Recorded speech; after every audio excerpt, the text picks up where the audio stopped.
with the Okay, at 6 o'clock on July 16, 2024, I will call to order the Board of Trustees meeting. Roll call. Bordeaux here, Harf Here. Hudson here, Shampoo here, Warner here, Orozco here, and Bell. Here. Okay. Can I get an approval of the agenda? Second. Roscoe, second by Hart. All those in favor? Aye. Opposed?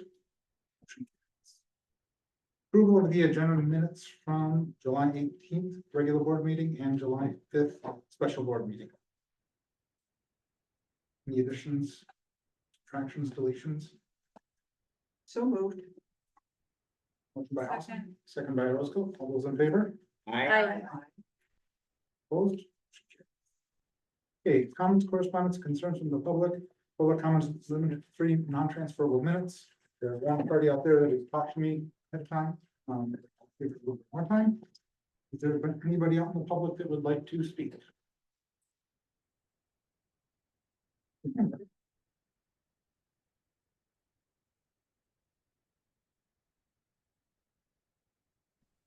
I would like to, I don't know if I need to raise my hand or what. Please do. Go ahead. Kimberly, if you want to just wait 1 second, we have one in the room here who's gonna speak Let's first. let Kim talk first. Oh, Okay, hello, I'm Kimberly Hazen, owner of Doco Dwell LLC and Stony Ridge Apartments on Ava Hope Court. I live in Madison, Wisconsin. Near the end of 2022, I became aware of a fourplex that was relocated a few lots away from my 16-unit apartment complex. And knowing that fourplex was part of the Fred and Fuzzy's property, and the goal was to have it become part of a larger goal of providing the sorely needed workforce housing that we need in Northern Door, I didn't really think about it. At the end of 2023, a year later, I became a little bit more curious about whether the village was going to inform the neighbors of the plan for that structure. The notification never came, actually still has never come. A dilapidated fourplex on a trailer became the welcome home sign for all of my tenants and the tenants of the J. Taylor Apartments for more than a year. In early March, I emailed Nate Bell and requested more information about the project. I requested that he call me. He did not. 1 week later, I emailed him again and requested that he call me. He did not. I also tried calling his number and the number didn't connect, nor did it take it to voicemail. In lieu of not hearing from Nate, I spoke to Julie, Denise, Patrice, Julie Schmelzer, Denise Berto, Patrice Champeau about my concerns, and they were great listeners. But they left me with a feeling that nobody really could get any answers from me. All I wanted was an idea of the plan, the schedule, a timeline, when this building was going to be relocated. It was becoming an eyesore. It actually was always an eyesore. It was, was it going to be moved and to where? I heard nothing. In April, I was at this board meeting trying to get some answers. In the meeting, Nate found my email in his spam folder, told me that he would call me within 2 days. That was April 16th. I'm still waiting. Since April, I have asked Paula Anschutz for a plan and a timeline. I've received nothing. In early June, I requested all applications and corresponded related to the issue through open records. Looking through the paperwork, the missed deadlines, the missteps, I'm starting to get a general idea of how this board works, and it doesn't work. As a developer, I'm sitting on an empty lot that could hold another building and provide housing for another 16 local residents. This whole process and lack of transparency is making me think twice about investing in any further development in Sister Bay. I want this board to think about its role and responsibility to the village, its stakeholders. You can blame a lack of housing on short-term rentals, the nature of tourism, the wealthy investors from Illinois, but you should be thinking about it, your own role in it. That's all. Thank you. Thank you. Anybody else in the public? Okay. Hello, everyone. My name is Margaret Connor, and I live in Sister Bay, and I am president of a new group that we've been forming here in the village of Sister Bay. I am president of the group called SAIL, Senior Advocates for Independent Living. It's about helping seniors age in their homes through volunteers. We received financial support from the Village of Sister Bay this year, and I wanted to share with you what we've accomplished in doing that. We have established a board, steering committee, and our executive committee. In June here, we launched our sale website. It's ready for volunteers. They're already coming on. They're already getting background checks. As soon as we have that in place, we're moving on to accepting our members. The launch, but we started working with Kelsey Fox from local marketing, and she's helped us with this marketing strategies. We spoke to local businesses in our area in person, to managers or owners. We actually took a bunch of girls who grabbed names, and we went to all different places and wanted them to hear us. We shared information in church bulletins, and we talked to some parishioners along the way. We also have put 2 ads in the Peninsula Post. One ran June 28th and the other July 12th. We mailed postcards to the Sister Bay residents at the beginning of July. We have a press release that's scheduled for this week, July 15th is when it was supposed to come in. The Peninsula Post is also going to post a schedule of oncoming events that we have. And we've also set up a Facebook page that we're working on currently. We have 2 events that are coming up. We have one that's going to be at the Peach Barn Farm and Brewery, July 24th at 1 o'clock. And the second one is a coffee clutch at Kick Ash, July 31st at 9 o'clock. Our membership fees are $125 a year for a single and $160 for the household. But we are accommodating fees for low income or subsidized housing. We want to continue to reach out to seniors in our community by educating and growing our services. We need Sister Bay financial support to grow existing programs to support social health, physical health, and emotional health of our seniors. Our board would be happy to provide additional information in greater detail. I thank you for your time. And then I would like just everyone to have one of my flyers, if that would be okay. Thank you. Thank you. Thank you. Thank you.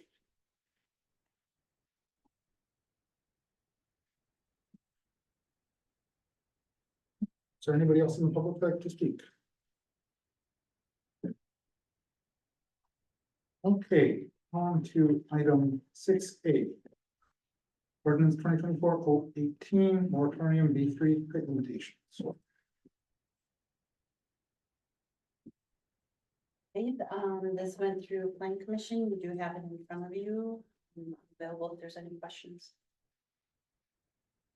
Make a motion to approve as presented. Second the motion? motion by Berta, second by Campo. Those in favor? Aye. Opposed? Motion carries. Okay, moratorium 2024-019, B2 district historic district overlay. Okay, this would be in the transition zone. Again, it's pretty self-explanatory in the packet. Any questions on that? I have a question. So this is the B2, that's the downtown, it's a small downtown business district. So this goes to the plan commission, and then it's up to the plan commission to figure out how to create a historic district in the B2 or make the B2 an historic district. Do I understand that right? So it goes to the plan commission and they have, discussed, so you can do B2 the way it is right now. Mhm. But if you want to do something not allowed there, Mhm. you could do it as long as it was historic in appearance. So they're talking about those rules.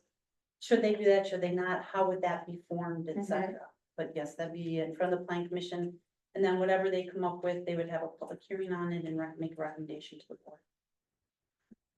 There's an opportunity to get rid of some, remove some red tape on it for a greater good, I think is how I would look at it, where some of these historic buildings, they don't have the setbacks, they don't have the parking, because when they were built historically, they weren't there. So there's a good possibility to encourage development that is going to be more historic, even if the building is new, we could still make it fit that character. It really comes down to what plan commission implements. But, right? Exactly, yeah, that's fine. Because there's only one empty lot there, I think, and that's the one next to Chat, right? I believe so. Yeah. So everything else would have to be torn down, or if there's a remodel, the facade would have to match the criteria that the plan commission comes up with, right? Yeah, we just have to properly incentivize people to do that. I think there's a good chance we can. Mhm. If I didn't, I wouldn't go for it. Right, okay. And then if we didn't want to have it necessarily be historic, could we change the zoning in the B2? Or do we have to do it with an historic overlay? This is only gonna be binding to what the village does, so if the village wanted to change its mind later on, I suppose they could. But I just wondered in terms of zoning, because I'm unfamiliar with it. So if we wanted to change the zoning rules in B2, would it have to be because of a historic overlay, or would the plan commission could consider it? Anyway, The planning commission can always change the zoning. okay, that's what I wondered. Thank you. I would like to make a motion to approve the moratorium on the B2 district overlay, historic overlay. Motion by Shampo, Second? second by Warner, all those in favor? Aye. Opposed, motion carries. And resolution 2024-14, designating public depositories and signers. And pretty self-explanatory. It's necessary for our financial transactions. So moved. Motion by Randolph, Second. second by Roscoe, all those in favor? Aye. Opposed, motion carries. Okay. On to 17A, appointment swearing in treasurer Vladimir, how do you say your last name? Gannick, G-A-N-N-I-C. Gannick. Gannick. So if the board would be so kind as to make a motion to appoint Vlad into his position as village treasurer, I will swear him in. I'll make that motion. And motion by Allison, Second. second by Roscoe, all those in favor? Aye. Opposed? Okay, If you don't mind, would you raise your right hand? Do you, Volodymyr Gannick, having been appointed to the office of village treasurer, swear or affirm that you will support the Constitution of the United States and the Constitution of the state of Wisconsin and faithfully discharge the duties of said office to the best of your ability? Yes, I do. Wonderful. If you wouldn't mind signing the form in front of you, I will.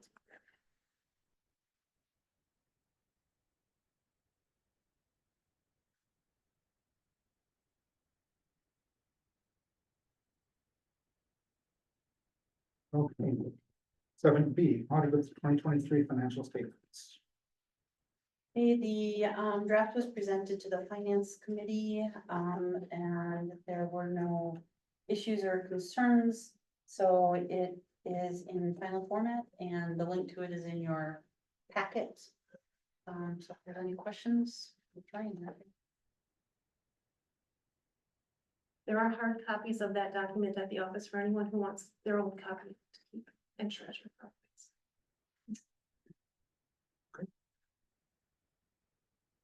So then we need a motion to approve the audit. Yes. Okay, motion by Roscoe, Second? second by Shampo, all those in favor? Aye. Opposed, motion carries. Okay, and just for the record, I'm assuming that included the management letter as well. Yes.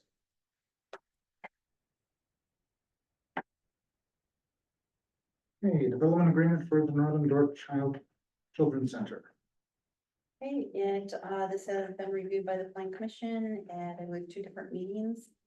And, they have recommended the attached development agreement. Couple of questions and comments. On page 36, it states that if the buildings are constructed by July 16, 2026, minimum assessed value payments would have to be paid. Are they not a nonprofit? They are a nonprofit, So I don't know that they're paying taxes on that property. right? Yeah, this is the standard language we have in all of them. I can take that out. Reality is there's no minimum assessed value payments for them, so it's in there, but it doesn't mean anything. Also under B, it states that the landscaping plan and the parking plan reviewed and approved at the July 16, 2024 meeting of the Board of Trustees. Because Plan Commission moved it forward without a final plan for parking and landscaping. And the plan that, let me scroll. Page 60, Denise. parking plan only shows 38 spaces, not 40. No, I counted this, 1, 2.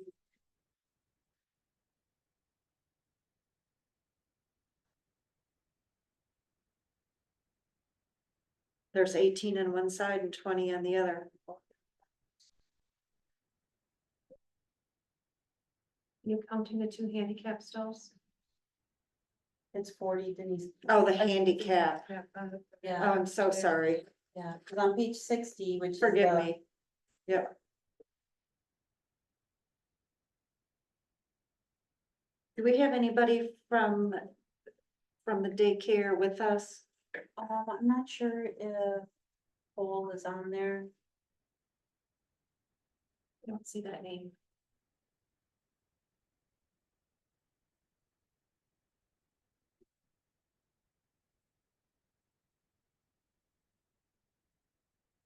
It looks like we do not.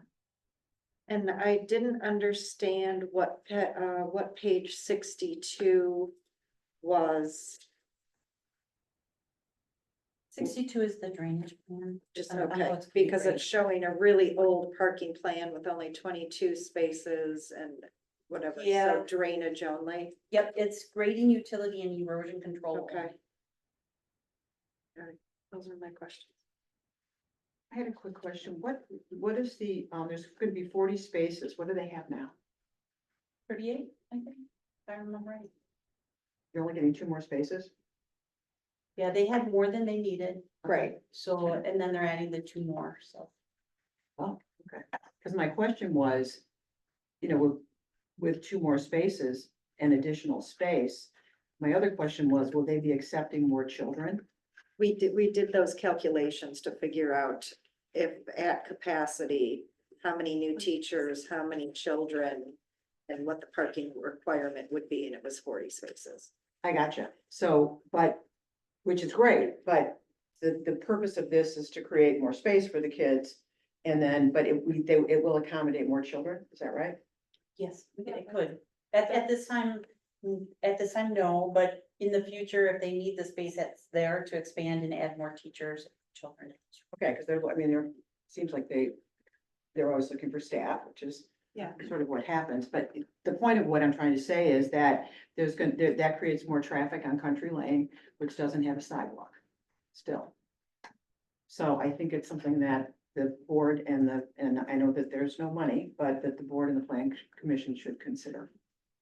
Because more families, more kids is more walking and more cars. And But they there's will no- have a trail. Right, So that's gonna make that sidewalk that much more important. The sidewalk can intersect with the trail. yeah, pretty sure. So I just don't know if that's anywhere on the radar for any discussion, but So the plan commission, discussed a different avenue, and that was Judith Blazer coming in from the east, not connecting all the way through, so we don't, not, so there's a raceway, but if you came down Judith Blazer from the north, there's a cul-de-sac there and you'd be able to drop your children off, and then Judith Blazer from the east would come with another cul-de-sac, again, not connecting other than by a pedestrian walkway. But the cars could come into that cul-de-sac, drop kids off to, and then go back their respective ways to avoid having to go out onto Highway 57.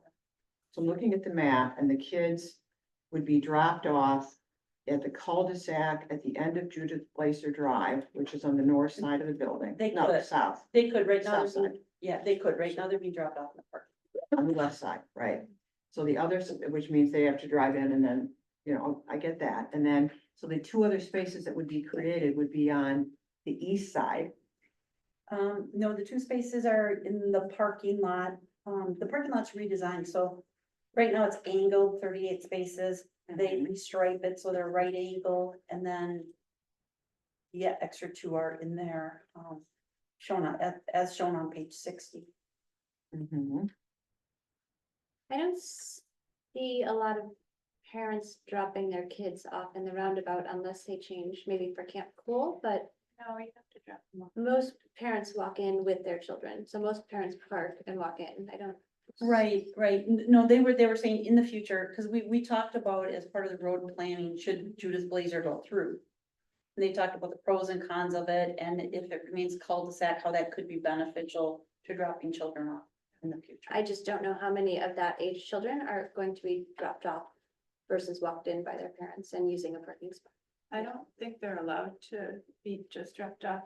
Parents have to. walk them Unless in maybe the anyway. Camp Cool kids. I No, don't know. Well, we have to walk ours in, Okay. and she's 10. So yeah, so At least having the cul-de-sac though, there is additional space if they do need it, coming from both directions. I mean, I think it's a good idea. I was just commenting that it's, Yeah. kids aren't being dropped off. We just didn't want a connecting road. That's great. I completely understand that, but it's not operable to drop them off. What I just do so you know. observe is there's quite a few families or parents that walk down Cherrywood, that new street there where the new, And that's what we were thinking about too, from all the development over there with the sidewalks there in Cherrywood, they could come up.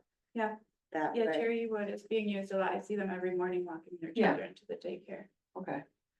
And they can access that, the east side of the, east side of the building, come in from the back.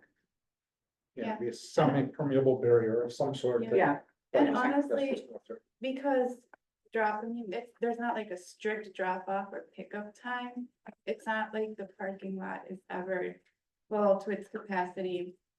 Ever really, it's parents just coming and going. Yeah. There's always a spot to park. I wasn't questioning the parking spaces.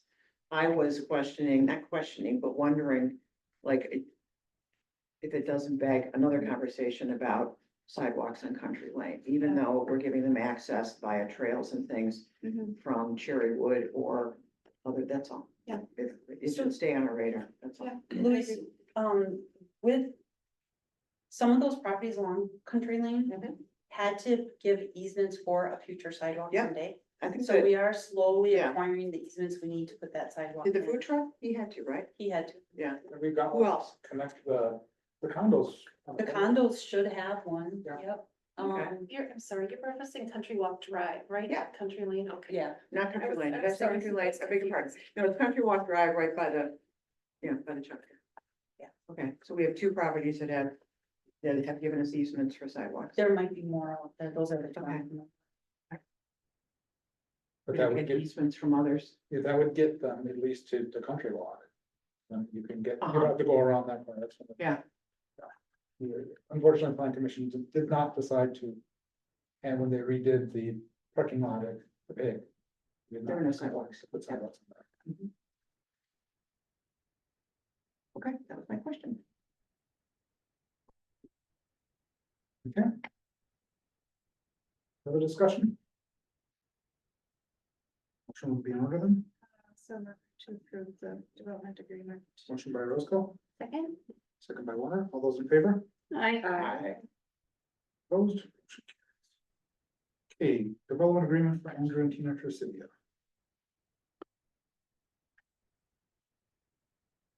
This is a real estate office and pizza slash deli. All the information you need is in the packet, pretty detailed list of restrictions on this project. To make sure, and they were put in there, there's a lot there, but it was to make sure he could open early without having to bring everything into compliance right away. Does he have outside dining? Is that, I'm sorry. I just- No. Okay. All right, so when I look at. It says picnic table. He wanted one for his employees for this. Okay, all right, I didn't know if. I don't know that. Okay, so it's all to go? Yeah. Okay.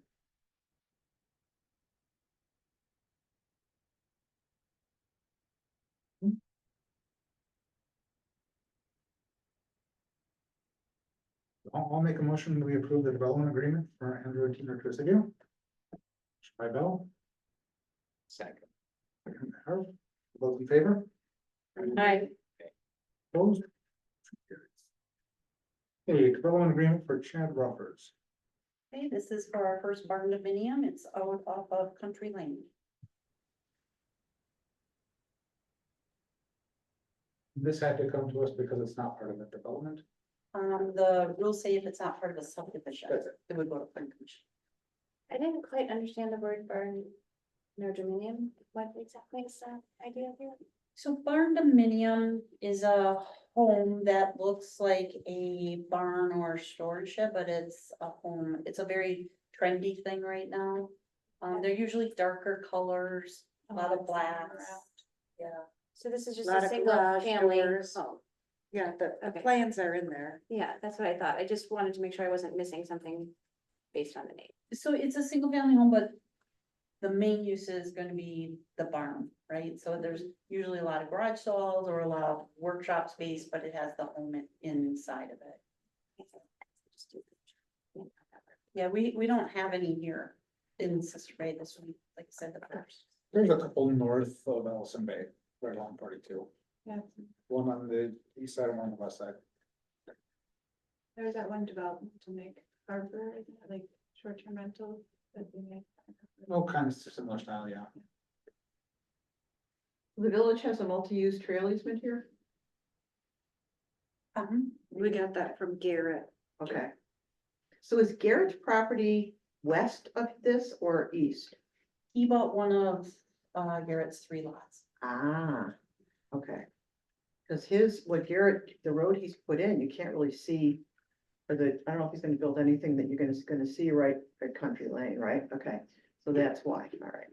Gotcha. Yeah, the setback is pretty far. Yeah, it looks like it, yeah. Cause I know there was a lot of questions about drainage and, you know. Yeah. Okay. Would anybody like to make a motion?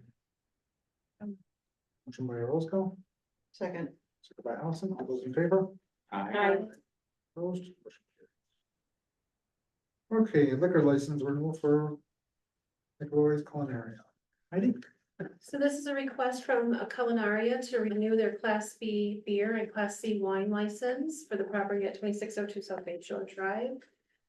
Scott McAvoy is the agent for the property. He has also signed an affidavit stating that he is the only bartender on premise, and so all liquor sales are made by him or directly overseen by him if he should get help one day.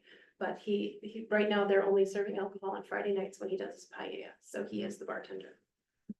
Oh, they don't have any in the deli anymore? No. Okay, so moved. Second. By Berto, second by Roscoe, all those in favor? Aye. Do you think that, I talked to you about this last winter, Julie, about the storage of his bar area outside and how all the chairs and tables are just piled up and kind of tarped all right in front of the building on. Yeah, we talked about doing a code amendment to regulate that, so people weren't storing their stuff in front of the building, so when you drive by, you're seeing just abandoned building, chairs everywhere, tables there. But until we do that, can you just have a conversation and ask him? Just not to do it? Yeah, Oh, sure, yeah. I mean, we can still do a code amendment. I don't know when we're gonna get to it. But just ask. Sure. Now's a good time. Yeah. to ask. Okay. And new liquor license for Aurora's Apothecary. Aurora's Apothecary is a new business that moved into the former City Sailor shop at 10678 North Bay Shore Drive. Kevin and Melissa Albush are the owners. This is a leased property, so as a condition of their liquor license request, you can only license them for the period that they are in control of those premises. They completed the application, submitted all of the fees, but their lease does expire on April 30th of 2025. So we're asking at this time that they be granted a license until April 30th, contingent on them supplying a renewal lease agreement to the office to extend that to the regular liquor license year deadline of June 30th, 2025. Does that make sense? Yes. I have a question. Just, does the village have any limit on how many of these liquor licenses we're giving out for beer and wine? Unlimited. We could limit it though, couldn't we, Heidi? That would be completely up to you. The only limit that's in place is the Class B intoxicating liquor license. Right. But all of the others are set by the municipality should you choose so. It just seems to me that we have an awful lot of businesses selling beer and wine, which is good for, I think in some places they're really good and make sense.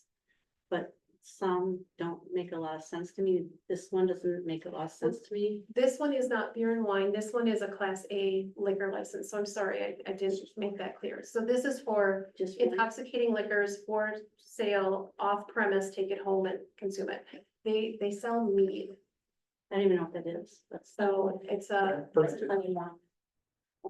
It has a small percentage of alcohol in it, so you have to have a license. Like the Scandinavian strength. It's a sister day. But yeah, anyway, that's just something to think about for the future, but I'm just concerned that,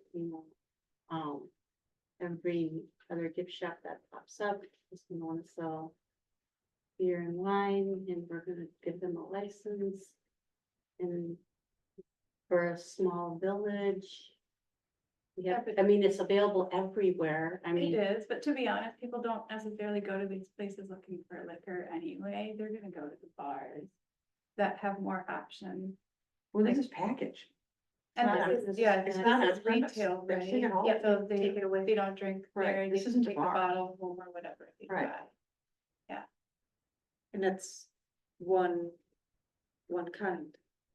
I mean, not that they couldn't expand, of course, once they get the yeah, license, once they but. get the license. I think Denise, you made a motion, is that correct? Yep. Yes. Motion by I'll Murdo, second. second by Warner. All those in favor? Aye. Opposed? Motion carries. So, BLTK Inc. doing business as Time Market, purchased the former Top Shelf Gourmet. Last month, you approved them for a liquor license, and they're coming back this month also requesting a tobacco license to sell cigars. I think that they found out people missed having that available to them when they stopped in the shop.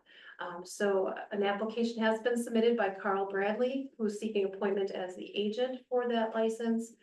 They'll be selling just cigars over the counter. Is Carl with us? He is not. Do we know their hours of operation? I did not ask them that question. Only because people come asking me, so now I will have a place to send them. Okay, I can find that out for you and let you know. So moved. Motion by Murdo, second by Roscoe. All those in favor? Aye. Opposed?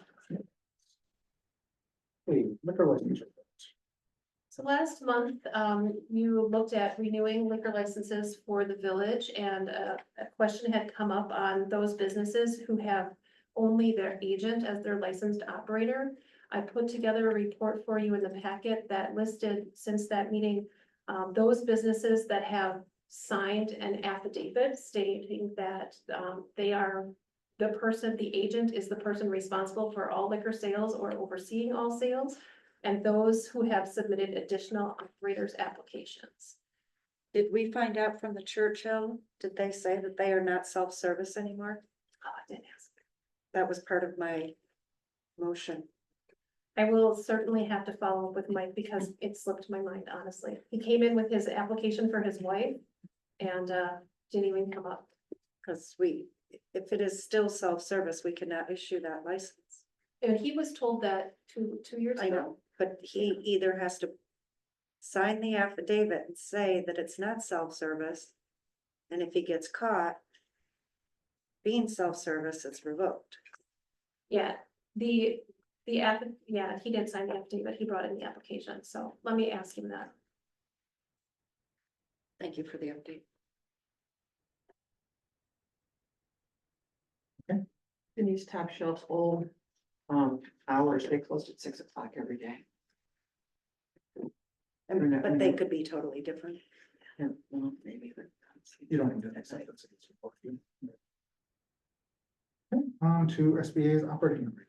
So moved. Second. Motion by Berto, second by Roscoe. Discussion? All those in favor? Aye. Aye. Opposed? Okay, budget directive and calendar. This came out of finance. We laid it out there so that We have a little bit of wiggle room at the end if we need it, but hopefully everything is going to go smooth and we will not need it. Any questions on it? Do we have anything yet? No, just that, the directive was a 0% increase for each department. Are we gonna make the October 8th workshop and approval of SIP and October 21 public hearing? Is that hybrid? Is that gonna be zoomed as well as in person? I don't know if we discussed that. For the public hearings, we need to have that. Both, right? I think that we have to have that. I just wanted to, Fair question, we didn't, everything else. was fine. I assumed, let me say, I assumed it, I shouldn't, so. I do have a question. It was brought up at the Marina Committee that we are not making an allowance for inflation.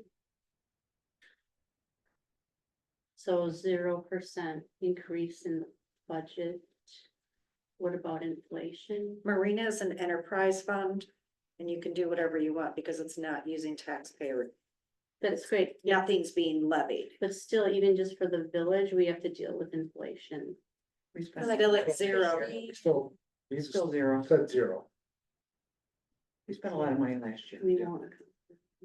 won't. What's gonna happen is stuff is gonna be higher. You're not, so, you're gonna need gas, you're gonna need some of this stuff. But some of the stuff that is cleaning supplies, maybe you're gonna buy cheaper cleaning supplies. You not clean as often, you're gonna have to accommodate, you're gonna have to adjust. And my understanding from the finance committee is it's this 1 year because we did spend a lot last year. And we're trying to make some other purchase or set some money aside for other things in the CIP. So it's what we're gonna have to do for 12 months. Do more with less, like everybody. Although I will say this, it primarily hits the parks budget and the admin budget, which in my opinion are pretty thin, but what it means is you don't buy equipment this year, is really how you end up having to see.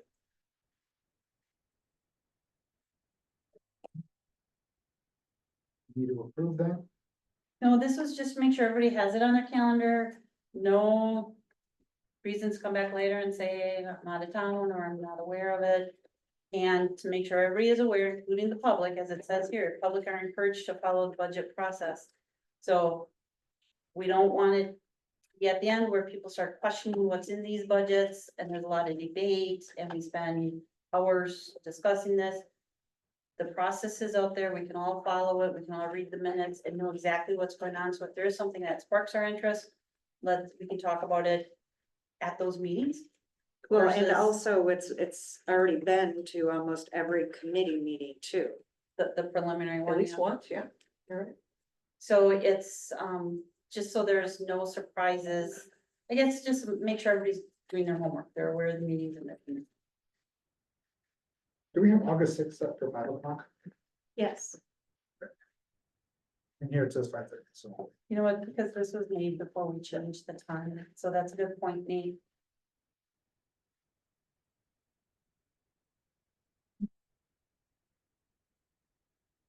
The semi-annual financial report and appropriations.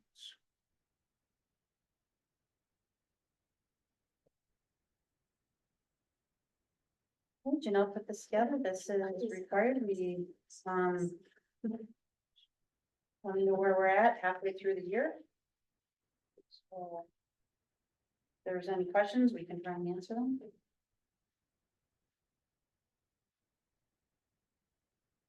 I had questions, like, I didn't understand why, like, full-time wages admin, What page? let's say, what page is this, 4?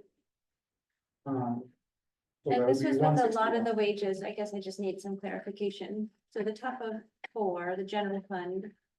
Full-time wages admin, it says year-to-date actual is about 84,000 and the budget's 150, so 2 times 84 is 168, so. And I found that with a lot of the wages that were over 50%, is that normal? No, you know what that is one, there's a lot of overtime covering for Tasha. But the big thing is, we have seen a tremendous amount of meetings this year. And every time Heidi and Janelle get the brunt of them, Heidi in particular. Every time they're here after 4 o'clock, they're at time and a half. And in a perfect world, you'd like them to take off to use it as comp time. They're not able to. I mean, Heidi's working weekends and she's always here by 7:30. And it's not under overtime wages, though, it's under just wages. There's OT wages there, the line for it. So OT is when you're paid cash and Heidi can answer that question better than I can. You know, I'm not sure why it's not reflected there because, it's entered as an overtime pay code when I do the payroll. So I'm gonna have to check with Cassell. Okay, and that's on several of the wages were kind of, It could just. It's not an answer, but it could just be the way the software is calculating it, but it is true, Allison, we're way over halfway. We're in trouble right now. With the overtime that we're having to put in. Do you anticipate that getting better with, now that we hired Vlad? You'll, not this first year. I'll be honest with you, what needs to happen is you need to move some of these meetings to the daytime, and I know that's difficult. We need to keep them brief like we're doing now, and not rehash things over and over and spend a lot of time on them. And it'd be nice if some of them were virtual, like it. Cause like for Heidi to be here, she was done at 4. What does she do from 4 till the meeting starts at 6? That's 2 hours.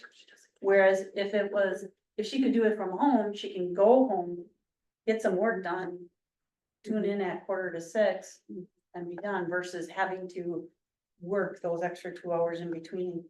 I don't wanna say kill time, 'cause she's not killing time, but she wouldn't be there tonight if it were not for the meeting, so.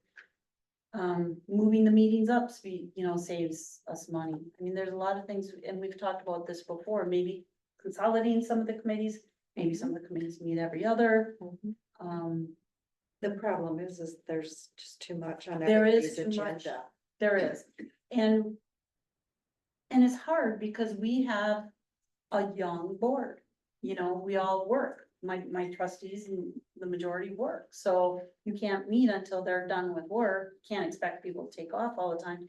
So we're in that catch-22 of what do you do? And I think in my mind, the easiest thing to do is move the meeting. If you can even get the meeting up a half hour or an hour, you should do it.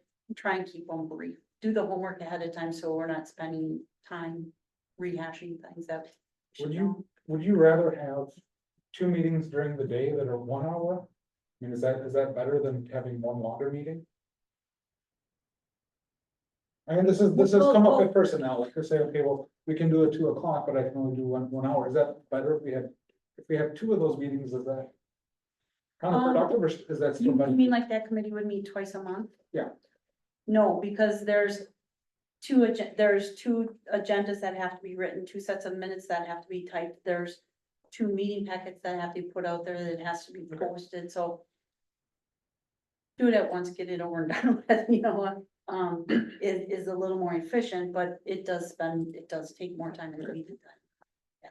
Heidi had brought this up, I don't know if it was last year or 2 years ago, and I thought it was a great idea, and I don't know why it didn't ever go anywhere. But I think you had said, Heidi, that the county was doing this, and on Friday, they're only open till noon. The door is closed. That's it. And whoever is still in the office can have uninterrupted work time because the phone is constantly ringing off the hook. Heidi probably 95% of the time is answering it, interrupting her work. So I wonder if that's not a consideration. Yeah, we could do that. The way, about 2 years ago, we changed the personnel policy to say that department heads could do that. We could do that in our office. One of the issues, We are the busiest on Friday afternoons. it's also a glass front. Everybody sees you're working in there. I know we talked about buying shades. And let's be honest, Heidi is too nice to let somebody just bang on the doors. She has to open it. It's annoying.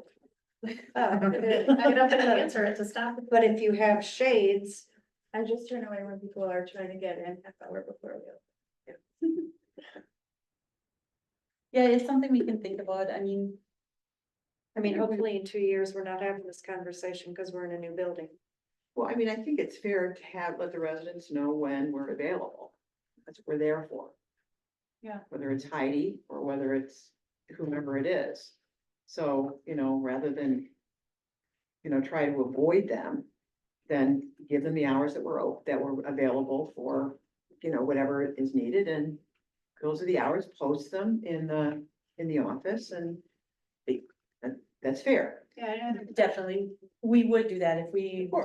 we. Right, 'cause right accept now, appointments on Friday, we You just can't say blame Monday, us. I mean, Yeah. the offices are 9 to 5, Monday through Friday, am I right? 8 to 4, yeah. 8 to 4. So those are if they come, it's open. Yeah. So it's not their fault, One thing we looked at. No, too but if you was- change it to Friday at right? night, You absolutely can. What would it take to change it to Friday? Start me, because it's gonna have a lag. We put it out there. People are still gonna come reasonably for a couple of weeks at least. Get the word out there. What, We just have to post it and change it on the website. And And make sure staff is okay with I that. am required on the Friday before an election to be open until 5 p.m. for voter registration, so there's an exception there. One of the other things we looked at to save money was minute software. And you get very generic minutes. It's motion by, second by, you really don't know the content, but I gotta tell you, the minutes cost a fortune. but they're invaluable when you go back. They are. They are. Explain But it they're again, very I don't know what expensive. minute software is. So minute software would be, this agenda is created in a software system, so then it's gonna generate things where it's gonna say minutes, and each of these items is gonna be listed. Yep. And there's going to be, it's gonna say motion by, second by. That's one way. Another one is where it takes the recording and it creates the Yeah. minutes. But then you have to go through and check all the spelling and the typos, and it doesn't get it correct either, so. So the minute software doesn't give you any of the, Detail. the detail, it just says, this passed, who made the motion, who seconded. It does with That's it. legal, but what you're required to do by law. But it doesn't give any, I think that's tricky. I mean, I'm aware of the software that will just take, audio and turn it into, Plan commission minutes cost us, that's usually 8 hours. So there's nothing for an entire day on plan commission. mhm. There's a lot on plan commission. And plan commission are the ones that we usually get lawsuits over or challenged over, so we have a very good record. Well, that's important to have those details, I mean, for sure. It you is, know, that's- it is. There are certain They're- minutes where, meetings where you need that, but I do think that there are many places where the minutes could be shorter. Yeah, I've worked with her a little bit on those, and she's continuing to improve. Heidi's are pretty brief. Heidi does a good job. Heidi's are much more brief, right? Heidi's Yes. don't take as long. but are still sufficiently detailed. Absolutely sufficient in detail. So that's a work in progress, but the big thing right now is just it's overtime because of all the meetings. Yeah. What would we need to do if we want to implement the, like, closing by noon on Fridays? Is If the that board just wants to do that, we'll something- just do that, because as the department head, I have the ability to just do that. That's one of the, given to me. We did talk about it a number of years ago. Janelle actually does 4/10s and takes Fridays off. Heidi and Kara wanted to work Fridays so they could get stuff done. The problem is lately the world's on fire. Fridays are very People are busy. coming in. Yeah. I know. People wanna get things done before the weekend, but Well, it's people who are coming up for the weekend, then inquiring about their property and projects and things that they want to get done. that's probably always been the case. Yeah. Yeah, so it's, I think it's Not more new, people, but- more. well, there's more people here, we have 300 more people that live here. So that would, some of it, I mean, I guess, I would encourage that, but you're off Friday, Janelle's off Friday, so now you're down to 2 people only in the office. Yeah, and I work some Fridays. When I'm not babysitting. And But I will say too, by Thursday night, I usually have it in 50 hours. In 4 days, so I mean, at some point, I have to think of myself and say, I'm done, I'm not going back to that place tomorrow, you know, it's just too much, you don't have a life, because, I mean, Yeah, and that's important. You have to. last Manage the week, I think I balance. had 4 night meetings, this week, this week's a good week, I'm only gonna have 2 night meetings, you know? So. Anyways, we'll work So on you that. know that the board is in favor of you doing that. If you can implement it, if you want to implement it, do it. Because I also think the Yeah. fewer people that you have in the office on a Friday puts that much more burden on who's left there. Definitely, Yeah, and then just make sure to communicate to everyone so they. Yeah. People know. people get used to it, if they can't, Yeah. they'll schedule around it, Right. so. That's what they do with me, you know, whether I'm there or not, I'm not available on Friday. And staff has been great about, I'm sorry, she's not available today. And I get a tremendous amount done when I do come in, because nobody knows I'm there. Yeah. So, it's kinda- we'll work on that, we know that you support it, we'll work. On it, so. And you guys work on moving those meetings up a little earlier and being a little more prepared, so they're not so long. We just moved to the finance committee, moved up half an hour and it's virtual, so. There you go. It's a So start. why, because we wanted to move up parks. Why couldn't we move up parks? Parks is at 3:30. I know, but we talked about moving I it wanted to move it 2:30. earlier to 2, but some people couldn't do it. I thought you couldn't do it, actually, Denise. No, I can't. We can move Somebody parks said up. do it. Monday, I Oh, can move it up. Uh, I mean, I could do Lily. 2:30. I Okay. close at 2:00. By the time, whatever it takes me to close and get there, I could do 2:30. Yeah, I think if we can move parks up to 2:30, that's a long one again. Yeah, That's a long one. meeting, so if we can get that one where you're up by 5:30, staff is only doing. Mhm. I mean, that helps a lot. Because I will forget at the end of the meeting. I don't know if this needs to be a finance conversation. But compensation for committee meetings. Parks, who meets continuously for 3 to 4 hours, is getting paid the exact same per meeting as utilities, which is almost always under an hour, sometimes under a half hour. So we do that in October, we can start those conversations and we set them for the new board, so it would be for anyone elected in. 25. 25. And you need to make that change before the period for circulating nomination paper. on Right, December before 1st. December 1st, right? I can put that on the I just- agenda. Next agenda. Yeah. Finance agenda, where you want. If there's nothing on finance, I mean, that'd be like a November thing. I don't know if it needs to go to finance, but just come straight to the board if we don't. We don't need to have a Well, I finance think we meeting. need, I think we should make a recommendation. I think we should have a conversation and not waste the whole board's time. And a number. Pardon, a number, Yeah. what you think. the compensation should be.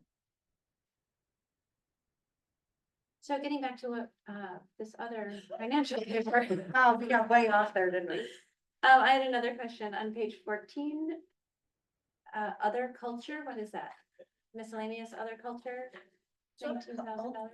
Other culture is, where we have like. So those are the fireworks. The bus, things like that, that one there is fireworks, so it's anything that's not really within a department. Yeah, the bus isn't in there though, but that's fair. So did we budget 11,000, but we spent 20,000? So what happened with the fireworks is we order them and then we get reimbursed for some of them. The SBA reimburses the village. Got it, okay. So it looks like a lot, but we'll get some of that money back.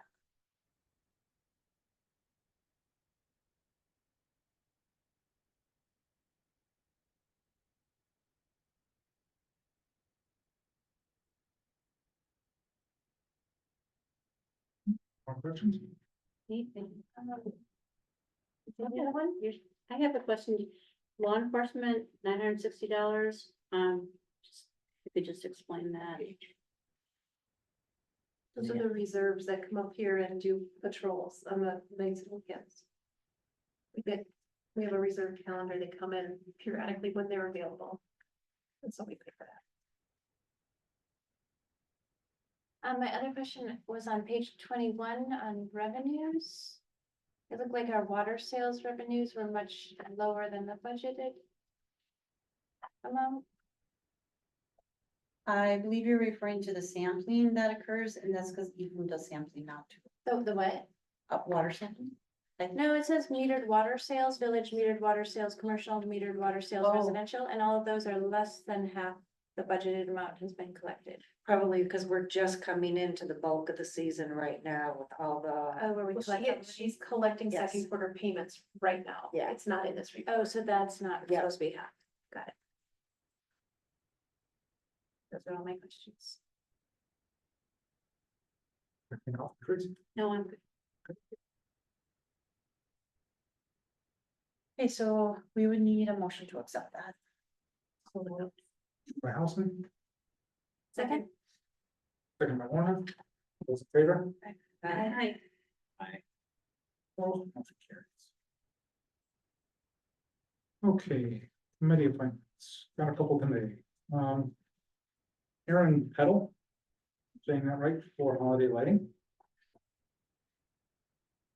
wait. Did we skip over the bills? That was the motion you just made to pay the bills. Yeah, but Allison was talking about I the was talking about the semi-annual reports. financial. I guess we were report. just And looking at that. Oh, it was also appropriations, that's.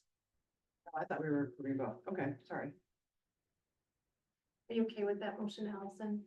Because I had a question on the bills. I guess I was talking about item 7I. The semi-annual financial report. Which just approving that. includes the payment of the monthly bills. Oh, okay. I'm not quite ready. Okay, let's go back and ask questions. So on page 165, human resources, the benefits consulting, and I know that we had them a couple months ago, we were gonna have them do one specific task for an employee who was at the 30 days, and now we've signed a contract and so what are they doing so far for $2,500? I'd have to go back and think of everything. They ran background checks on bus drivers, Okay, and they now run them on some parks employees. okay. They have done some benefits calculations. They've helped with some payroll questions. Yeah, she monitors every payroll to make sure that the right amount of benefits are being deducted from the paycheck. Okay, thank you. She's also answered a lot of questions for us that like personnel had some questions which I referred to her. Anybody else have any other questions on the monthly bills? Okay. So then on to committee appointments. I'll do these one by one. Aaron Peddle for Holiday Lighting Committee, she's with SBA. So moved. Motion by Roberto, second by Roscoe, those in favor? Aye. Opposed, carried, okay. Mike Laskowitz for Parks. Second. Motion by Houston, second by Roscoe, all those in favor? Aye. Opposed, carried. And then elevate Denise Berto to Chair of Finance. So Move moved. myself. Motion by Houston, Oh, second. second by Roscoe, all those in favor? Aye. Aye. Thank you, Nate. For a committee, I had talked to, did I mention it to Julie about, I've talked to him So, about yeah. that. So then green there's tier? also Green Tier. Yeah. Lily would like to be on Green Tier. One of the questions I had is, do we have room on Green Tier? Do we have to take somebody off? Lily said, nope, we don't have to take anybody off. We can just put Lily on there. We probably should remove some people on Green Tier who aren't attending. However, for this moment, I would just like to appoint Lily. Lily would, the position of the board member is already filled. I would suggest that she still be compensated just like another board member, even though she's on there as a citizen. I don't know how everybody else feels about that. I don't mind either or, honestly. How many people do we have on green tier now? Four plus the chair, and the way it's written is you just need a minimum of a citizen. No, I was present. thinking about a quorum. Okay, so Oh. you currently have 5, now you will have 6 members. So you will still need 4 for a quorum, and we have 2 people who are consistently not showing up. Right? That's what I understand. Curtis, you tried to schedule and you haven't been able to Yeah, we get them did, to- and the thing is, one of the ones that hadn't been there was, Paula, and she showed up the other day. Oh, you did have a meeting? Yes, we did. Okay. It has been a challenge, though. I think we tried, I think Kurt tried, and Heidi with You Kurt did. and Heidi worked on it like 3 different times in a month and It just couldn't find it. And finally just went ahead with the members that could show up. Cause 5 is better, cause then you can have 3 instead of, you 4. have 6 members, so maybe next month you consider, Yeah, I think if there's 2 people, I'd like to have a conversation with. First. I mean, if we have to, if it sounds like you were able to get a meeting together, but yes, my goal would be to have one of those not be on the committee. I think you should still put Lily on there, Yeah, though. yeah, because She is passionate absolutely. and cares Yeah. about it. absolutely, so moved. Second. Turtles, second by Shampo, all those in favor? Aye. Right? Okay, that's what I have. Okay, on to staff reports. I have a question about the committee appointments. Real quick, what's happening with the housing committee? I have not made any progress with it since I talked about it last time. I mean, I just haven't been a chance to get that together. I mean, there's part of me that I think one of a good nucleus for that group, but actually I threw around the idea of appointing Miles Danhausen Jr. to it tonight, just to get a start on it. I wouldn't be. Because really, without that housing committee investigating all this, somebody has to do all the investigation to come up with the model and come up with all this information, Mhm. which the longer we can't find a committee, the longer, it just pushes it up. I'm just saying that, Yeah. that's a shame. It is, and I guess, like I said last time, if somebody wants to run with this, I absolutely would encourage them to do it. I don't know how you feel about it. I mean, like how you feel about appointing one person. I mean, that's how holiday lighting was for a long time. There wasn't not enough, and then we've got one person. Now we have a quorum for holiday lighting. I think Miles would be a great person to start with, even though that's I not mean, gonna get did, us there. did you talk to everybody all the names that we had come up with? I talked to him sometime. I just haven't circled back to him this summer. Because remember, there was that lady. Well, because there was Marissa, there was, who is it, Mike from Sturgeon Bay? Is it Mike? The guy who's been doing his last name starts with the L, Miles knows him. He's been doing some workforce housing or,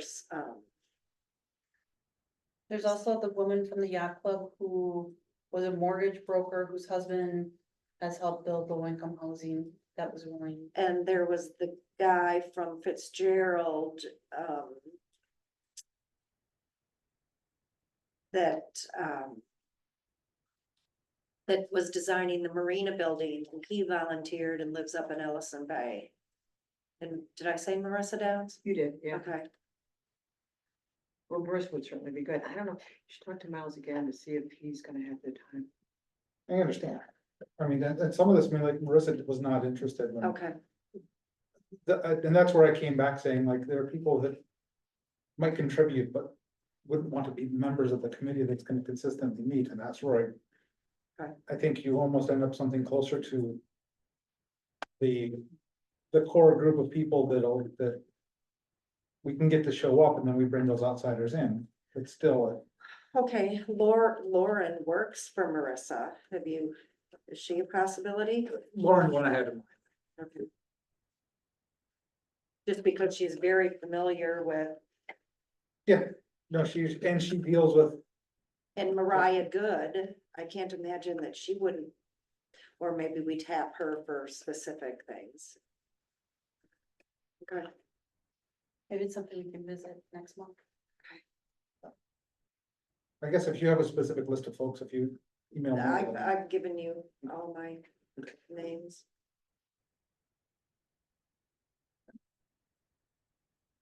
All right. I guess I should ask again, is there any trustees that want to be involved in this? I would, but I can't. I do have a question, pertaining, to the Park and Streets Director's report. If the department has made any headway on no parking signs in front of CHOP because the yellow striping is not working. Or the yellow curbing, or whatever. You're saying for the loading and unloading zone, or? No, just because a- remember, right. we talked about having some upright signs that say no parking at any time, but having them close to the curb. Because unless people, would write tickets, they're still just all parking there and ignoring. Yeah, Well, I there's- remember with the committee, the There's director those must move forward with the stall. Making the stall, and I don't think they approved putting the. We signs said up we there. were gonna leave it up to the Parks Department to figure out what kind of signage or Okay. something would be appropriate, right, Lily? Yes. Yeah. Cause, I mean, yeah, we could put up a sign, but there's like a couple of signs on Country Walk Drive alongside the Piggly Wiggly parking lot that say no parking and always vehicles parked there. The reality is people don't pay attention to any of our no parking signs, no matter Oh, they where they don't are. care. And you need a meter maid, basically, Yep. to Mhm. give tickets so people, and I hate to say that, I know that sounds harsh, but that's the only way you're gonna get people But to the- understand. But yeah, maybe that one person then, once they get a ticket, Somebody else is gonna come in. somebody else is gonna come in. So it's still gonna be revolving, so we have to have some kind of upright signage. That states that, and the other thing is, the same thing is happening at the post office. Mhm. And I don't know who wrote tickets, in the 15-minute parking. In the past I have, but not anymore. Well, a couple locals Oh, got oh, We've yeah, had, a lot of And- locals. sheriff's deputies have been writing tickets. them. Okay, I was unaware of that, so that's fine. The correspondence that comes with those fines when the people pay it is, why are we getting ticketed when the post office is closed? Because people go and get their mail because Ken Church came in and had a conversation. But that's not noted anywhere that the Right, post office I is think open we need new signage. 24 hours a day. That it means all day, 24/7. No parking except for 15 minutes. Because most people, well, I shouldn't say most. I have no idea. I don't go downtown to pick up my mail at the PO box the height of the day. I go after the post office is closed. Hopefully it's not as congested downtown. And then you still can't find a space. And that happens to a lot of people. So I think we need to have maybe a discussion at parks or just have the Parks Department look into it. Yeah, I don't know exactly what that wording would be, but I'm sorry, our visitors do not pay attention to our rules. Nor Yeah. do our residents. No, to our Yeah. residents, I have I to gave agree. tickets to residents every single day. I never gave one to a resident. Oh, you'd be surprised. When? Days. I'll talk to Eric and see what we can do. I know the mill and the corners are a real issue because the fire trucks are having an issue getting down there, and then people can't see, because people are parking right up to the intersections. In many cases, you can't see when you're pulling out, so. Well, and I keep complaining about South Spring, and I was on it again today, coming from work. Probably doing something I shouldn't do and going the wrong way through the marina parking lot to get over to North Spring, to take the shortcut. And then coming out by Goose and Twigs, and you are literally, if there was a center line on Mill Road, you literally have to pull out your car to the center line to see what is coming, east and west. Always So, been the case.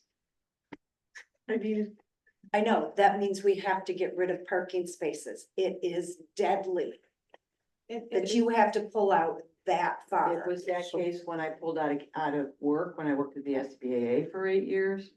it was like that when I pulled, I mean, anywhere on 42, anywhere. Anywhere, Pick yeah, same, pulling out Anyhow, of the so- coffee shop, I kept to Doesn't pull make out any to the difference. middle of the road It almost. just, But that's a private driveway.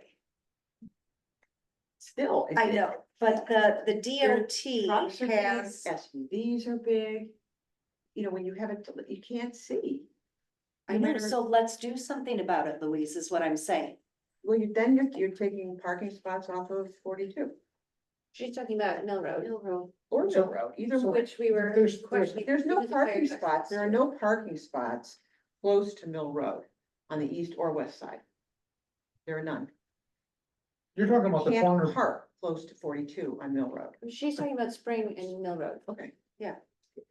So, I mean, like the things they have, by culverts, where they make it so you cannot make a left turn, they've got those So dividers we in there. just put those in. Put those in, and let's do something like this, do a virtual bump out there, and you're gonna cost two spaces there, I mean, I go biking down there all the time. When I go see Julie, I come down that way, and it is, you have to get way the heck out there. And it is, if you take out those two parking spaces, Mill Road is I've never seen it completely full outside of Fall No. Fest. You would just have to go a little further. Right. It was 4th Absolutely. of July, and that's the first time I think I've ever seen it besides. Yeah. Fall Yeah, Fest. just driving down here, there were a ton of people downtown and driving down Mill. Here, there were a lot of spots open. I think safety is more important than convenience for two people. Is this something the parking committee looks at?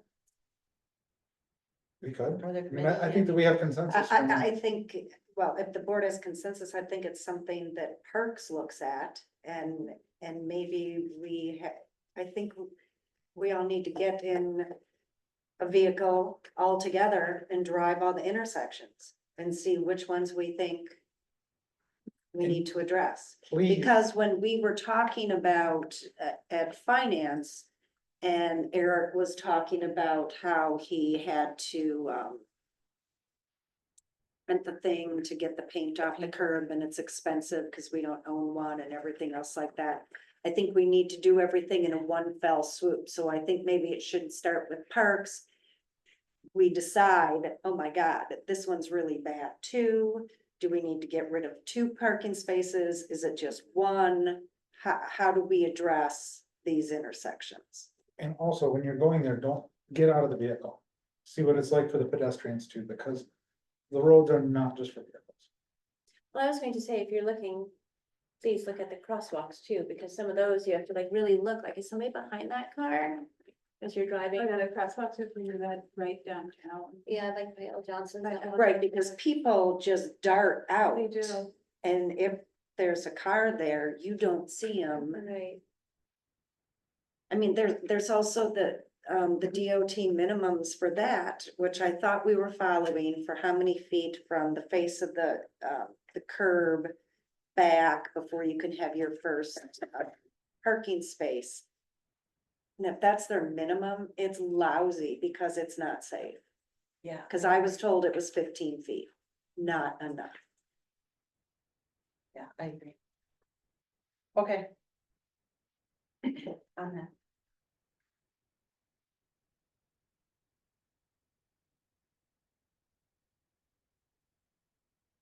Okay, anything else on committee reports? Is there anything staff wants to highlight up there as well? On staff reports or committee I'm reports? sorry, staff reports. No, it's just that swim dock is deteriorating faster than expected.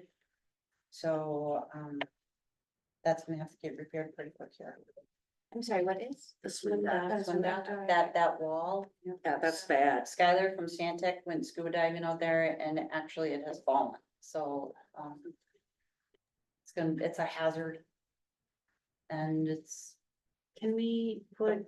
we don't know what it's gonna cost yet, but I think we're gonna have to reach into our coffers for that one, because that wasn't unbudgeted. expense. Well, right, I think that'll just come out of undesignated. Yeah. This year, I think Yeah.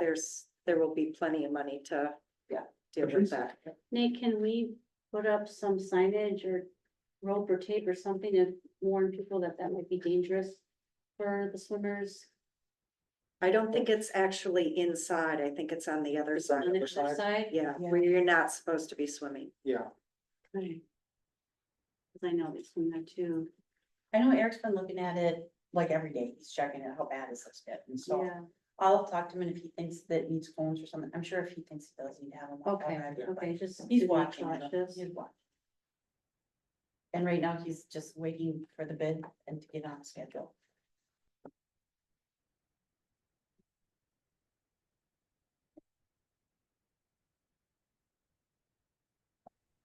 All right, on to committee reports. Finance. That was the budget. You saw everything we recently looked at and the budget calendar. Any questions? Mayor Board? All I'm gonna do is give you some highlights. I really was made aware just going through all this today, seeing all these different minutes and things from all these different minutes. Oh, finally, I'm finding all these things that I wasn't aware were there. So a few highlights from the fire board, and we're gonna be meeting again. I think it's this Thursday. Okay. Okay, and they mentioned at the meeting that they stayed just under budget at the end of 2023, and for 2025, they've included a 1 to a 1.5% increase. And 8 individuals on the department completed fire certification 1, and says it's likely to take certification 2 in the fall. Is this important to all of you? Yes. Okay, so 6 individuals have completed emergency medical responding training.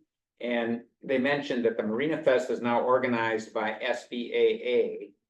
And they lost their largest donor in this happening, and so they scaled back on bands. Yes, and the fire department expects a lower supplement from the festival, which will affect the money given to the fire department. And then they're talking about this new engine replacement, which has been postponed to spring of 2025. And municipalities will need to pay the total due upon delivery, and it's $900,000. It's a nerd. It's in there. Okay. Any questions?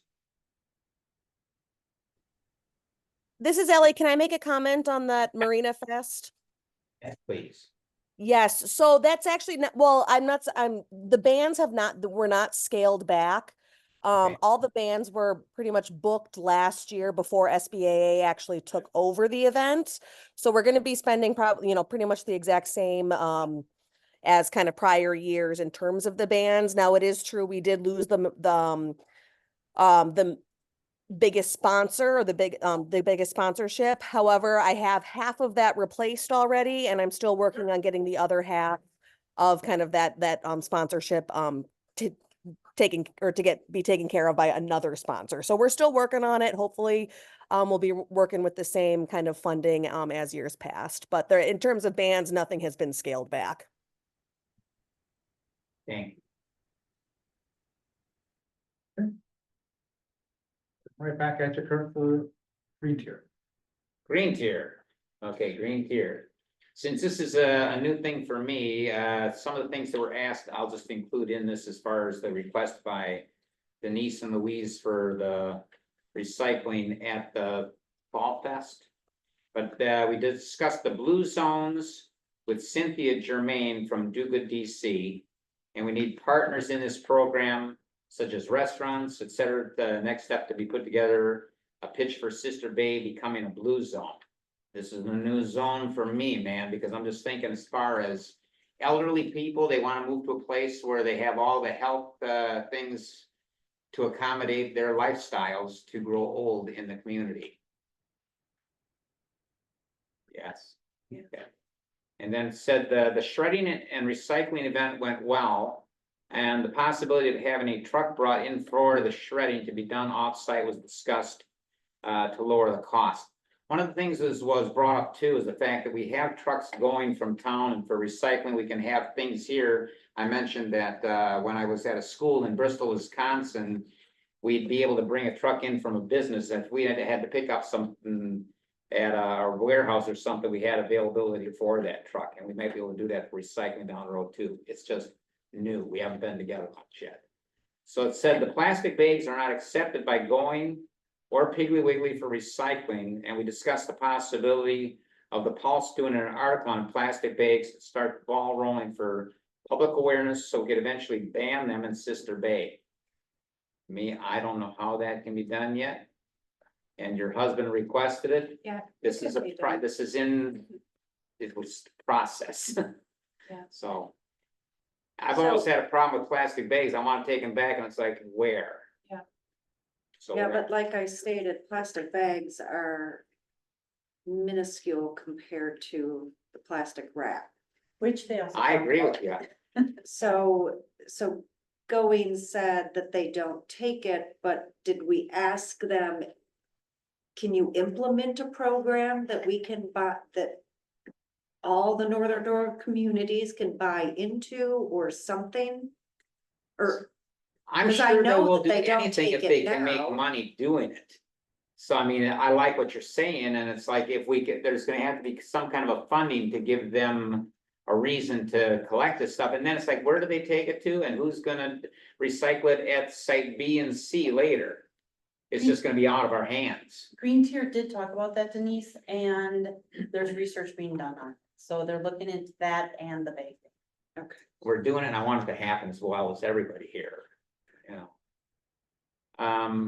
Battery recycling, we discussed, because I had a person from my community who does it for Birchwood, and he comes over, he says, well, we recycle all our batteries, I just take them down to Sturgeon Bay. And I said, who takes them? And I don't remember where he said, I'm gonna find that out, but it was like, we do have to pay in order to drop them off. And I would have to think a lot of people, it's like, I have to pay, plunk, it goes in the garbage. Until we find something where it's feasible for everybody to do so. all right, you can, I think, take them to Going, you just have to pay for them also. They take all the small batteries. The last time I took some a few years ago. Yeah, I'll take them. Okay. Yeah, so Murray Smythe on that committee said that Green Bay will recycle them for free. If someone on the Door County level said they were interested. It was brought up that if businesses or village trucks would volunteer when they went down to Green Bay and empty, they could possibly take batteries and pallets of used plastic wrap to drop off. It's in process. So recycling at festivals was discussed, and thought it should be brought up with the SBAA. Because it's never been done in the past, and it's like, to my knowledge, Parks takes care of all the garbage in the parks and comes in with ATVs in order to pick the stuff up and put new cans in. Only at Fall Fest, and the SBAA and all the other community coordinators have been working with Destination Door County for 7 years. To try to get their help to institute a test so we can recycle at large festivals and events. And the Destination Door County has to date not helped. We discussed this when they were here last meeting. They keep saying that they have something in process, but nothing ever happens. So Paula's on the SBA board, so she was gonna bring that up with them. Yes. See, so. But I mean, we need their help and we're willing to, the SBA does, I should say. And we were willing to, we chose either Fall Fest or possibly Pumpkin Patch as a test, or even Bailey's Harbor for 4th of July, right? And I was part of a group that interviewed, there's a firm in Chicago that does big ones, Lollapalooza, I mean, great big one, you know, so way out of the scope of what we would do. However, they would look at what we would do, but we really need a partnership with Destination Door County in order to accomplish that. So hopefully, and Ellie, I know you're listening, so hopefully this will, this conversation will continue. Because right now, we just get a lot of lip service from DBC. Yeah, I'm surprised they haven't done anything about it. They really know if they're taking the pledge. Well, it's one of their pillars Yeah. and has but been for a long then, time, yeah. We No. need more, like, the one thing is taking a Mhm. pledge and signing, another thing is taking action. Right. Yeah. So, and it's perfect, it really is, it's not easy. Because the big complaint is no one's compliant. And it's making visitors and or. Well, we assume no one's compliant, but if you implement. Yeah, it's training. Can I add to that? Sorry, this Ellie again. So we actually just had a meeting as coordinators last week. Last Wednesday we met and we had members, we had Jeff Lutsey and Jess Rinke from the Climate Change Coalition came and met with us to try to kind of continue the conversations on how to get the recycling implemented. And unfortunately, yes, it's been a long as Louis said, a long project with not a lot of momentum happening. And DDC is still kind of, I think, dragging their feet a little bit on kind of figuring out how to help us get going with this. What we've found in the last few weeks or so is that the biggest issue with recycling at some of our festivals is that the types of cups that are actually being used by a lot of our businesses are not actually recyclable. Right. We Which talked about the fact that everybody would have to use the same cup. yes, so Yeah. we're trying to kind of figure out an angle to at least kind of like step one, find a recyclable cup that all of our businesses could comply with. So we're still working on it. I really wish I had better a better update on it. But we are trying to kind of we are trying to make a dent in this project because I know it's important to a lot of people and important to us as well. Hopefully Jeff can help. Is he still chair? He is still chair. They unfortunately then too, they've really decided to kind of take more of an angle on trying to compost at festivals and get used and do some like water filling stations instead of like actual recycling, which are both great initiatives and very interesting that we're gonna try to look into. But it sounded also like then too, they're kind of almost not sure kind of how to handle some of the recycling as well too, because it's a lot of manpower. You need people to stand at these recycling bins to make sure that people are recycling properly. And as we all know, kind of that, staffing, manpower, volunteers is kind of the hardest thing to find at some of these events. Yeah. But Okay. Keep pushing. Thanks. Lily. UILE. We have to make these cross connects.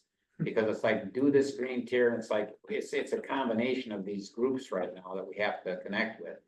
You talk about the cups being the same and everything else. I just remember being down at Fall Fest, just going to squeeze in to see the glam band for a minute, man. It's like a sea of people and everybody's dumping stuff all over the place. And we're gonna have a guy going, oh, please, hey, you wanna just bring your cup over here? Well, I've always, I'm very skeptical of any sort of plastic recycling. I think it's kind of all greenwashing. For this sort of thing, why don't we just use disposable aluminum cups? I mean, yes, they're gonna have some expense, but if we're serious about That's why, yeah. solving a problem, now that doesn't take care of the plastic wrap issue that you're seeing, Denise, and you don't have any control over that.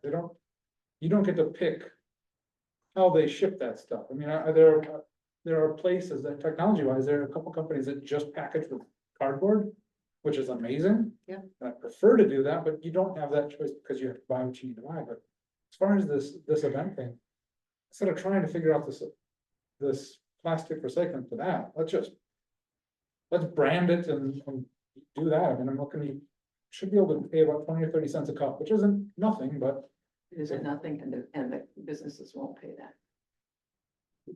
then are we really serious about it? No, but I'm just saying, That's fair. must be, you have to buy 10,000 at $3.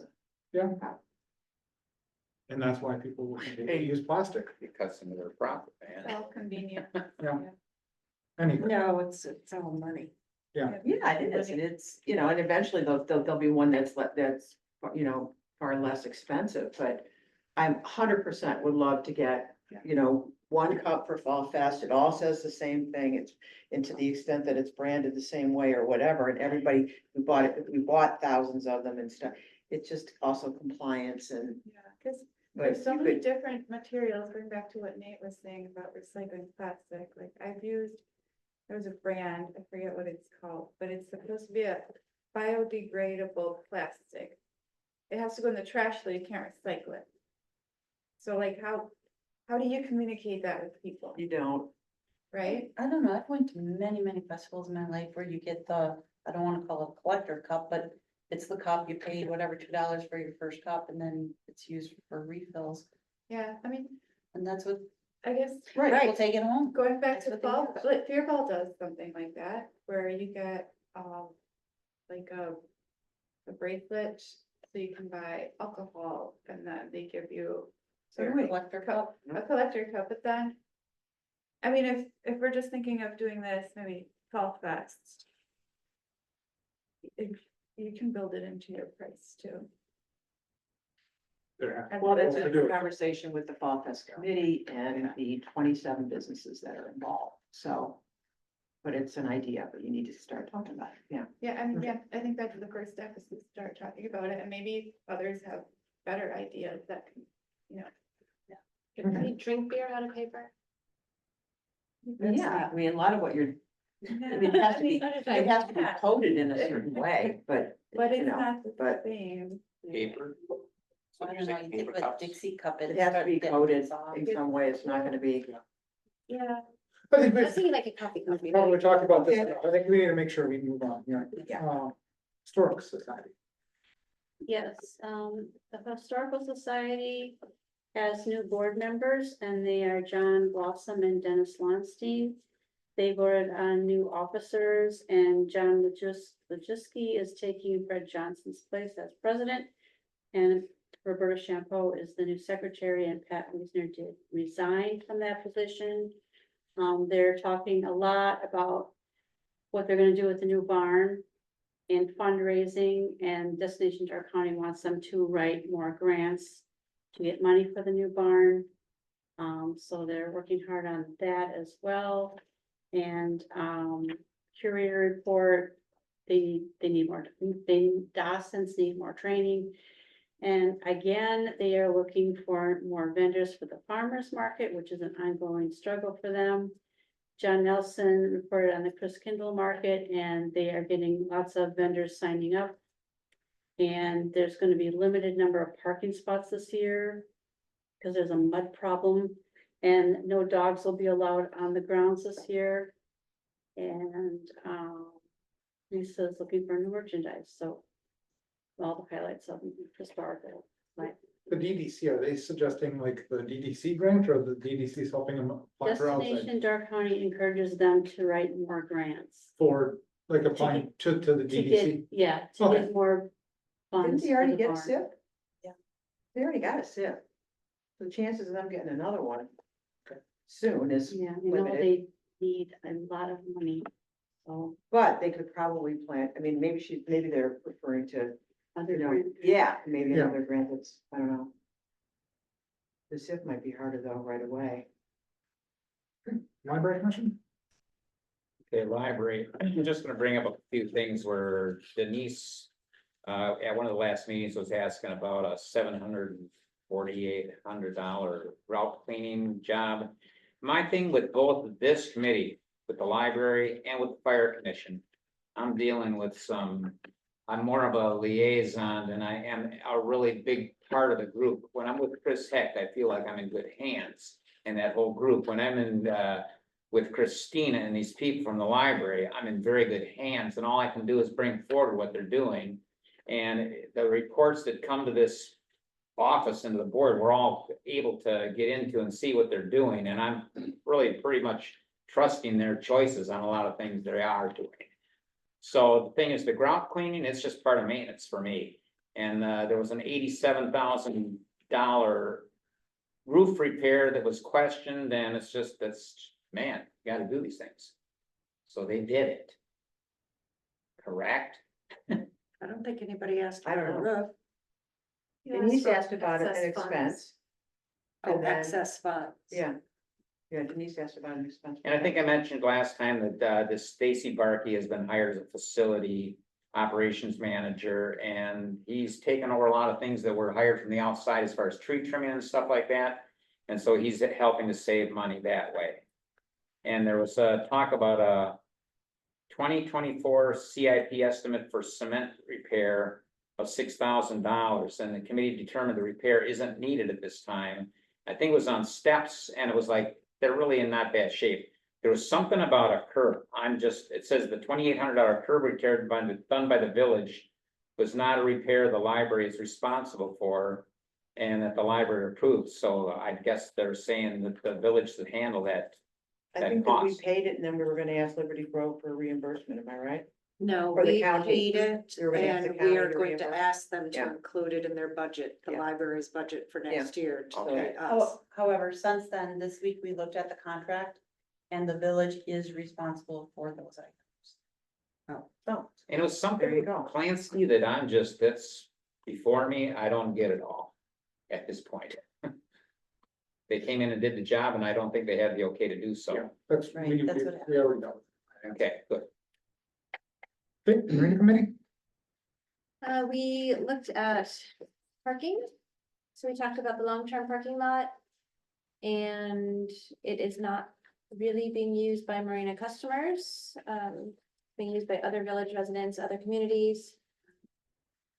So people could pay Yachtworks or the Boathouse to take their trailers for around $200. So people mainly had other options and we probably do not need long-term parking. Although we don't want to take it off the table, so we would appreciate it if parks had a little area. Well, For the did Dave future. show you the picture that I sent him? We did not get the picture. oh, Okay. we discussed it, cause we. But Right, cause I behind the texted current it, dog park. area, yes, So that but we in would the still future. like it for the future, although at this point, we're thinking we don't need long-term right, there parking right now. there is a spot in the future for when the dog park moves, the dog park's And I not think we moving like now. that and we'd like to keep that available, even though we may not be using it. You know, well, it's not even available, but we might shut down the other long-term parking because it's not really being used by people who should be using it. Okay. Short-term parking, we talked about, the marina parking lot over here. There are 33 permitted parking spots and then 52 spots with no permits. So we are thinking, the marina committee is thinking about providing the village 30 spots instead of 52 spots. And the other 22 would be used for staff, commercial vendors, staff, service vehicles, loading and unloading, handicap, things like that. So basically taking 30 of those spots and marking them with some kind of permit required. For staff. So ongoing, is this? So ongoing give 30 conversation. to the public, 20 to the vendors. Yes, that's what I was thinking about. Cause where are all the vendors parking now, just wherever, They're probably just parking on the street. which is prime. Right. Well, I don't know if they're actually parking there. I think they've been asked not to, but who knows where they're parking. They park wherever they can get a place I'm that's sure. close, probably, depending on. I mean, what they're the doing. challenge is even if you delineate it there, they're not compelled to park. They're gonna park wherever they can. Yeah, They can get they closer have as been- well. Yeah, they'll asked- park where they can get close. Exactly, but they But tried. I mean, if they're, no, because we have a contract with the commercial vendors. And if the village, part of your contract is that all of your employees must park in these 22 new spaces to get you off of the street to open that up for other people who may come and go that aren't working an 8-hour day or something like that. I thought we were And talking I about don't vendors. actually know where they park now. I did speak with one commercial vendor and he and his staff do not park on the street. They park where they're supposed to, which is not on 42. So I don't know about the others. I don't Okay. ask them or talk to them. Well, that's something that Dave can police. Right. But that is part of their contract, I believe, so Okay. I shouldn't have misspoken, I don't know, I have no idea where they're from. I was just guessing. And there were a couple of incidents, but everything turned out all right. A dock hand was pulled off the dock, in a storm. There was a rusty pipe that threw some water on somebody's rigging and that had to be replaced. And then we're talking about the boardwalk is falling apart and that needs to be fixed. That Last- is in your CIP though, right? Well, I think it was, I'm not positive, but they tried for last year. Oh yeah, they had 61,000 in 2024, but we had no bids. Allison, what they, and just a refresher, what they had talked about was the guy who looked at it said, okay, this is what you should do. Like, this is what you want me to do, Right. this is what you have budgeted, but this is what you should do. And it was like 3 times. He recommended cast concrete for 160,000. and right now there's 61,000, I believe, in CIP. It, So they didn't so do it's still anything, a right? question what might. There's no determination how it's going to be fixed yet. Still in the works. Oh, and the other option was to fill it in like the boathouse dock, and that's 210,000. And the Fitzgerald architect would like to meet you in person, was that's why. And we were hoping for update from the shadow group, but they did not look at the boathouse until the day of the meeting, so they had nothing to report. But they will next month. Did the budget discussion go okay?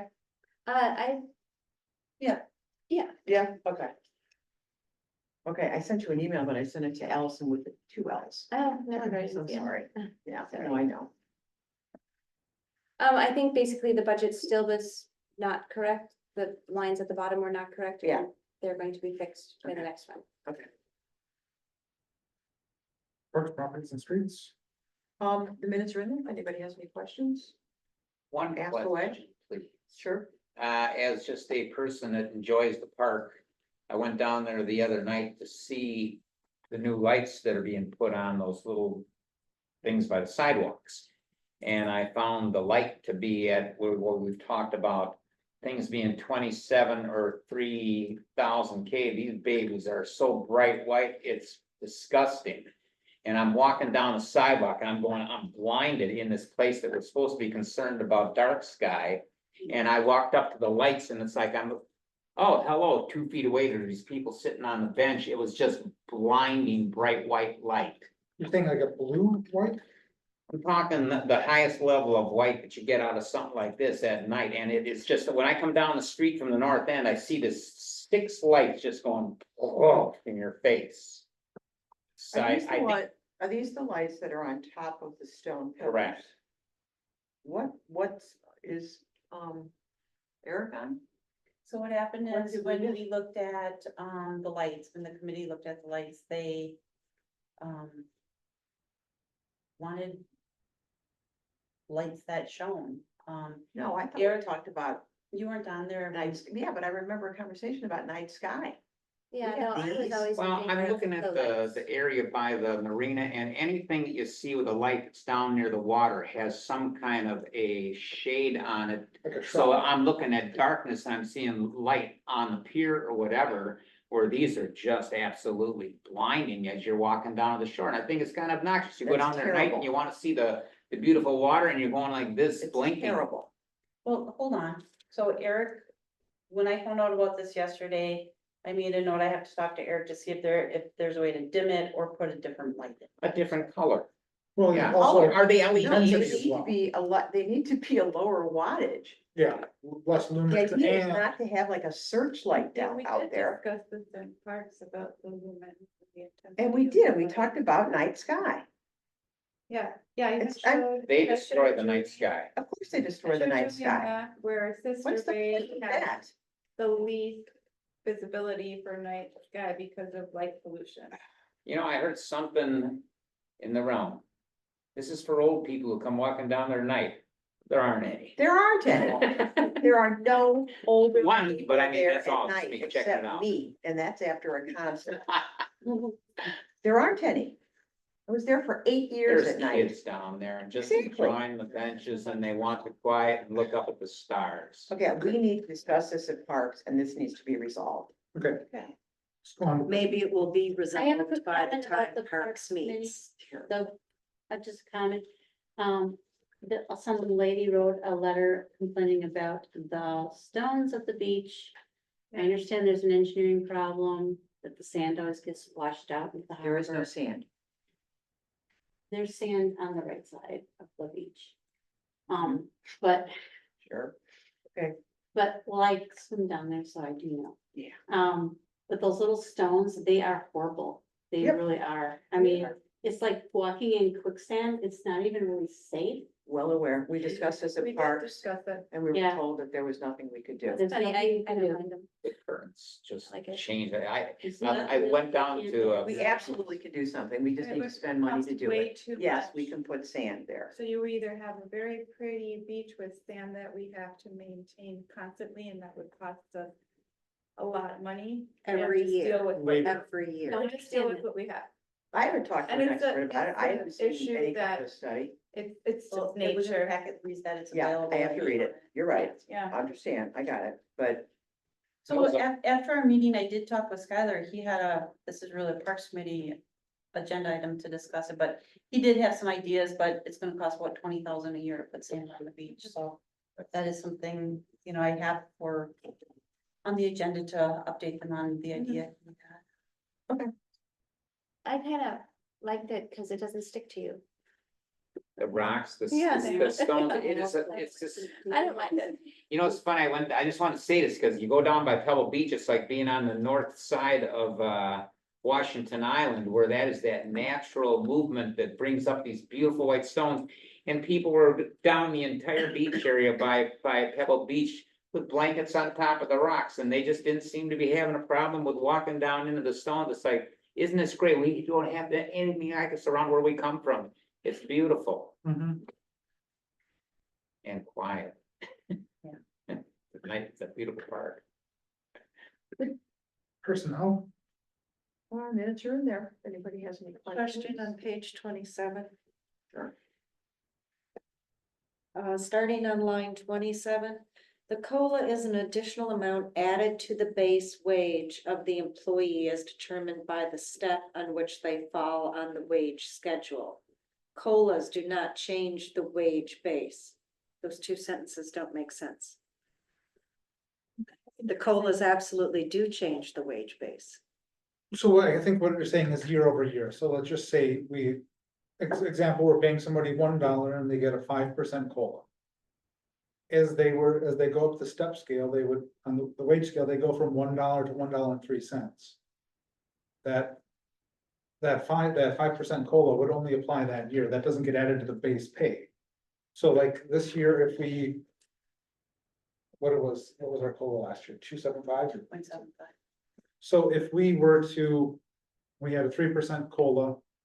If we have a 0 COLA this year, everybody would effectively get a 0.25% raise. I think I have the same issues with this, Denise, as you did.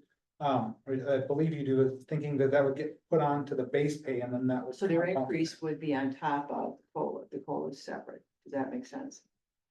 I understand the wording is a little kind of. Convoluted. Well, it's not that it's inaccurate, and it's also not that it was meant to deceive, Right. but essentially, it doesn't, But that's doesn't okay, because go it with says the this will salary. be explored further at the finance committee, so I just It will. wanted to bring it will. up and. it will, and there are calculations that are gonna be made based on each, the entire staff's base for what it would cost with various levels of COLAs for next year, because there was no decisions made on COLAs. That'll be made at the next Parks meeting. Then, I don't know if personnel is aware, it's on line 36, the method for determining a COLA was discussed and a variety of resources are available for calculating that amount. Tasha used one. It was always the same one. So And maybe which one did somebody she should use? ask Tasha which one she used. I do have an idea presented. The problem was people argued that's. If I remember those conversations last year or the year before, oh, you shouldn't be using that formula, you should be using this one. So this year I presented what Tasha used as well as other resources. And okay. had the committee do your own homework, just We did. so they're not I just did. accepting our word on it. We wanted to make sure everybody knew the options out there. So that COLA, this example you're trying to provide is on page 33 of the minutes. And then, the evaluation forms. For department heads, for employees, for the board, for Julie. I don't like the one that we have. And to use the same one over and over and over again, I don't think is a.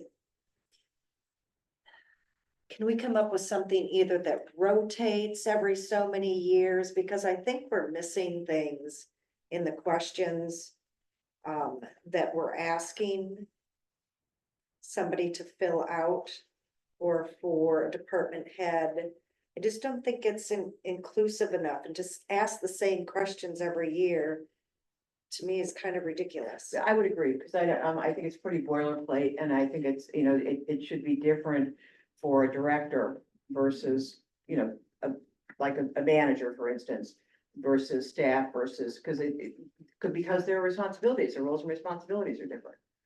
You're But I right. just think to have the You're right. same one You're right. over and over. You're right, and and over. so, you know, I intend to, and would rely on people, because there's comments, there's a comment section, so, and rely on people to be as, you know, descriptive and detailed as possible when they're making comments, whatever the comment is, you know, as it relates to, you know, great work, as it relates to areas for improvement or whatever it would be, you know, that's what we need to do now, but then we definitely need to take a look at that, and this is personnel related, and then also, there's revisions that need to be made to the, personnel handbook. But you're right, Denise, absolutely, you're right. Those are my only, oh, wait, no, that was just the first minutes. I'm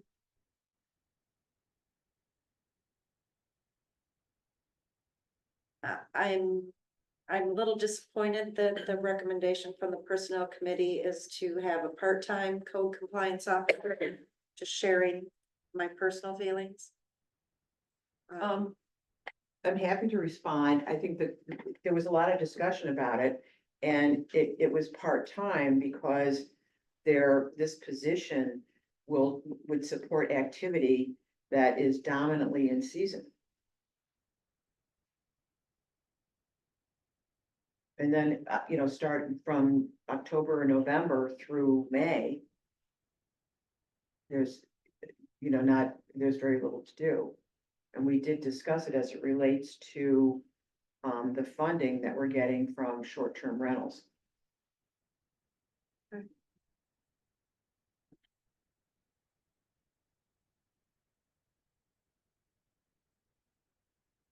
Okay, Plan Commission,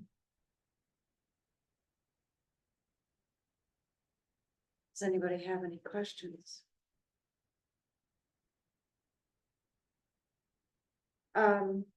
Nate, would you do me a favor? Please. Can you, Chad came to see me the other day. He wanted to have a one-on-one with me. I am now currently working 7 days a week. I have no time to meet with Chad about, the B2 district. So can you get in touch with him and tell him that at Plan Commission next week, Tuesday? Yeah. We're gonna start talking about it. yeah, I can call. I could have a chance to meet with them before we figure out. I'll call. Okay, thank you.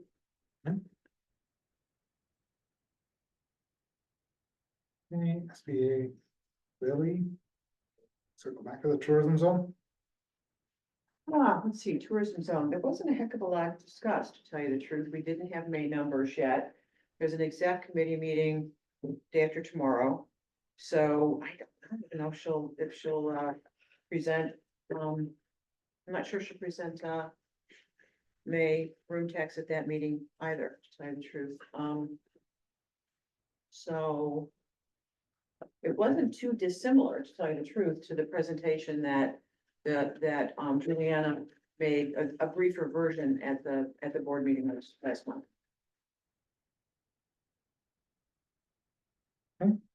We'll go back to SBA. Anything to report? No, nothing too relevant, I know we discussed Marina, not Marina, yeah, Marina Fest, and the fact that we lost the major sponsor for that. But as Ellie said, she's been working, taking care of that. We meet tomorrow morning, I Drew, anything relevant you wanna add? I think it was. Pretty I mean, benign. You know, we talked about what's going on with the bus and With the bus, yeah, we had discussions about that, all the events are on track. yeah. Nothing really out of the ordinary. Mhm. Have you think you made a hire for a driver? You'd have to ask Julie. You think they made a hire for a driver? Well, the village hires them, but, we That's what I have mean. 2 people that were doing background checks. Great.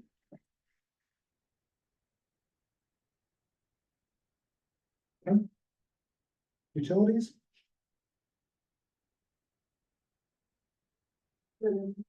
Yep, does anybody have any questions? Liberty Grove is gonna do their own rate study, is that what? No, they, last year they had issues with our rate study. They hired that company Trilogy to go over the rate study. They sent Tasha multiple letters. Tasha brought it to utilities. We went over it. Tasha responded. It went back and forth for a while. And Tasha did, state that some of the points that they made, you know, were valid, where it could, the layout could be better, so it was easier to read or things of that nature. So, Liberty Grove wanted to be involved in,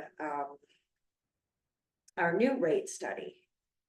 And Julie had given them a list of, I don't know how many people. Well, they didn't pick any of those companies because they were all third parties. So Sister Bay didn't work with them, Liberty Grove didn't work with them. But they picked who criticized the rate study that the village did, and utilities made a determination that that's just, wasn't acceptable. It's a third party or nothing. We will move forward with the rate study, and plus then they didn't want to pay for it. So So they're gonna live with the rate study work. Whatever. I'm sure they'll complain about it, but, Okay. Right. Village Fall Planning Task Force, has that been? We did not meet. And then we have the review board. any questions on that once a year meeting? That lasts 10 minutes. Best meeting of the year. Easy one. Okay. Make a motion then if that's the end of them. To accept the committee To reports. accept the committee reports. Motion by Berto, second by Roscoe. All those in favor? Right. Opposed? Reports are accepted. Matter to be placed on future agenda for committee officials or employees. When do we get updated on the lawsuit? There was a couple back and forths. On Friday and then yesterday and then again today. Did not have it. I did not know if there was gonna be anything, so I did not put closed session on that, this. I was going to ask if we want to do a single purpose virtual meeting again. I wanted to get an update on there. I think the end of next week or the week after, we would have enough information to really get that up there. How everybody feels about that. As long as it's not scheduled in the middle of the workday. Like the last one, that was kind of fun to I miss. mean, I mean, that was rough. That was like short notice. yeah, it was. So what happened is there was the existing meeting for the liquor license and then there was this update, so I wanted to take that up to update it. Unfortunately, there was. Yeah, Do you think it's needed? There's an update, enough of an update that we need to be updated, I guess, right? I think by next week there will be. Okay, so we should probably do that, you know, the day or should we? put By the end of next Day and time to do? So. I would anticipate this being an hour or less. When would work? I mean, Tuesdays are the usual day for me. Then I have a pretty, can make most of the times on Tuesdays work, especially for that long. Well, next week, Tuesday's plan. Yeah. You wanna take the 30th? Would you want to do it right before plan or no? No, there's. Never. No. That's fine. No problem. Okay. I mean, if it's an. Oh, yeah, there's 5 Tuesdays in the month. Was there another day of the week besides Tuesday you could do next week? I could do Wednesday. Are we talking? What time of day? I mean, Wednesday, I need to do it at 5:30. I can't do that. The zoning board of appeal that day. Perhaps if it's just an update, it can be something written because. Yeah. At 5:30 means Heidi's coming in again. Well, we could, or like, Very shortly. Yeah, this will be virtual, it'd be virtual. I guess. Is there a time you could, during the workday, you could carve out an hour? Do it far enough ahead? Carve an hour out on Tuesdays from 12 to 1 for a class that I can skip. Well. And I try to take Thursdays. Julie, what's your interpretation of meeting virtually and scheduling something versus an email? I mean, Well- from what the knowledge that you currently have, but there's more knowledge or conversations happening. So I don't know everything that's been going on. I haven't been involved in all of them, but what I do know, I mean, if it's just a matter of updating us, hey, this is where we're at, that can be an email. If it's something you have to make a decision, then I would say discuss it, but that's just. I guess what I'd be looking for is I want Randy to provide. Some feedback on there, maybe that's just an email from Randy. Or we could just do closed session next month if there's not that much. Okay, I just guess I just would wanna like to find, be in on some. Sure. No. sure, I think, like I provide say, we'll minutes. probably have something, I'll be talking to Randy again. That's probably the best way to do that is have him disseminate the information out. I mean, is there any kind of sense of urgency regarding the response to? No, the response has already gone out back to them, but then there's a response from them, I think everybody saw that, and then there's been. That was the back and forth yesterday and today. Respond back. What they had sent out. Want to discuss that, and I understand, but we were made aware of that, I wasn't. Yeah, I guess it would be nice if we get emails, if somebody just lets us know, like, this has been responded to. You might not get a subpoena at your door. I guess I'd come from you, Nate, because I'm not aware of what's going on. I'm left out of the loop on it. most of Okay. it. I mean, yeah, I mean, there's a couple conversations Randy and I have had, but. I mean, it's really gotta come from Randy, because I can't send an email out to every board member, because that's a violation of open meeting laws. Oh, okay. So- And Randy did send that one a month ago or whenever it was, after I talked to Heidi and Heidi talked to Randy, and I'm like, we need to know what's happening. There was, I mean, like from. I didn't look to see if Randy responded. We've got anything prior to July 5th or 4th. Just the notice of claim that came from, We have a July 15th email. I think there's the one when we were first served. I said, Randy, do you want to talk to the board about that? Do you want to notify the board? Or do you want me to talk to them? And he said he would send it out, so I think there was that one. so there will be a response to the one that was sent by Luke Berg. And that's what the discussion has been, and that's when that will be an update. Okay, but even if Randy could say, I'm going to respond to this for you, it would be helpful, so we all aren't guessing. So Are we- here's the That costs thing, us money. it costs us money, and also this is a tactic by the other side, when they're sending emails out to every board member and they're naming every board member, this is just a Worry about legal it. tactic. Yeah.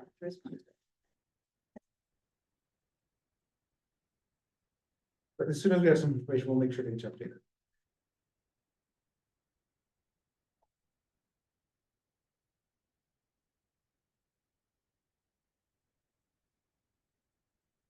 Adjourn would be in order? I have something for a future agenda. Yes. Can we talk about, how the Ava Court issue is going? After hearing this lady tonight again, I wanted, things about her story about, Plan commission's gonna be deep. are we gonna deal with that? Oh, It's not on this agenda. That was my question too. Thanks, Yeah, Patricia. so you need to I didn't think about that when you. be going on that. 'cause it's been a I've long time. got a lot of stuff on it. It's a short agenda, but a lot of stuff, but I'll put it on for the following. Okay, or I can amend the agenda.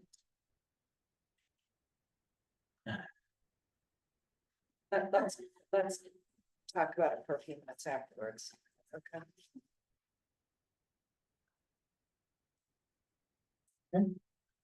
Motion to adjourn. By Olson, second by Allison, all those in favor? Aye. We're adjourned.